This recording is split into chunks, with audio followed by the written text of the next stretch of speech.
Good afternoon, boys and girls. Today is Thursday, and I'm going to read chapter 4 of Eggs and Sweaty and Other Stuff by Junie Jones. Just as I was getting hope, another car pulled up, and phooey, sitting in the back seat was May. May's here, she shouted through the open window. She was clapping and cheering for herself. Then she jumped out of the car and she ran to Lucille's family and she started shaking all their hands. Hello, I'm May, and I've come to win the golden egg, she told them. She skipped to Lucille and held out her dress. Look, Lucille, look, my dress is frilly, just like yours, she said. I gave this outfit a lot of thought, because I wanted us to look like best friends today. She threw her arms around Lucille's shoulder. Sheldon ran up and took it off. Whoa. You'll have to pick someone else to be your best friend, May, he said. Lucille is my best friend these days, remember? May stood there a second, then she leaned into Sheldon's face. You're not fooling anyone, Mr. Potts. You're just pretending to like Lucille. The same as I am, she said. You're just trying to get her to tell you where the golden egg is. Lucille looked shocked at that comment. There's a picture of that.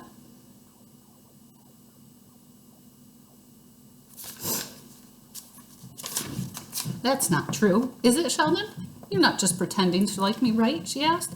Because I told you before, I don't know where the golden egg is. My daddy hid it all by himself, and he wouldn't let me peek. She glanced at her daddy, very annoyed. I tried to make him tell me where he hid it, Chelsea, but Daddy locked his lips and he threw away the keys. Sheldon clenched his fist. Drat, the old invisible key trick, he said. I hate that one. Finally, he took a breath and calmed himself down. Then he patted Lucille very sweet. Don't worry, my springy little lamb, he said. I will still find the golden egg and win the play date. I'm positive I will. He lowered his voice kind of private. I'm wearing a lucky charm today, he said real soft. Lucille's mouth came open at that news. A lucky charm, she shouted. You have a lucky charm? What is it, Chelsea? What is it? Chelsea pointed down at his shirt. See that little egg dribble on my collar right there, he asked. That little egg dribble ran off my chin at breakfast. And look, Lucille, it had landed right on my collar in the exact shape of... He paused real dramatic. An egg, he whispered. Lucille did a shiver. Ooh, Chelsea, that seems like magic almost, she said. Sheldon nodded. I know it, Lucille. It seems exactly like magic, almost, he said. My Grandpa Ned has had every shirt stain in the book, and he said that when egg dribble lands in the shape of an egg, it means... Sheldon swallowed hard. May the egg be with me. Lucille did another shiver. Sheldon smiled. With magic egg shirt like this, I can't lose today, Lucille, he said. I just can't. After that, he hurried over to the Nana.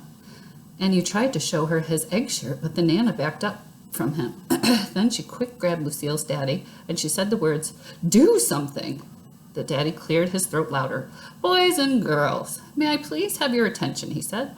First, I would like to welcome you all to the party today. Lucille hopped in front of him. Yes, welcome to my party, and welcome to my giant house, and welcome to my big, huge yard, too. She bent down and touched the grass. See how perfect the lawn is cut, everyone, she said. That's because we have a real professional gardener. On account of rich people don't know the first thing about yard work, right, Daddy? Plus, rich people don't like to get their hands dirty. Everyone looked at Daddy's hands. He quick put them in his pockets. Lucille kept on talking. And did everyone see my brand new expensive Easter dress, she asked. She spun around and flounced herself. This dress is made out of fancy, floaty chiffon. And fancy floaty chiffon is as light as a feather, she said. She fluffed her flouncy skirt. Who would like me to hop in the air and make it float? Please clap your hands, she said. But before we could clap, Lucille already started hopping. She hopped and hopped until sweaty came on her lip. Then Lucille's mother quick ran over and she dabbed her face with a tissue. I looked at Herbert. This family has some serious perspiration issues, I believe, I said. Just then, Lucille's daddy cleared his loud throat again.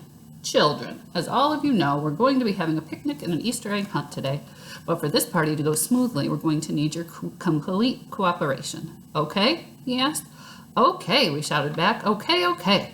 The daddy smiled. The first thing I'd like you to do is get into a nice straight line, he said. A nice straight line. A nice straight line, we shouted again. Room 1 is excellent at repeating things. The daddy looked at us.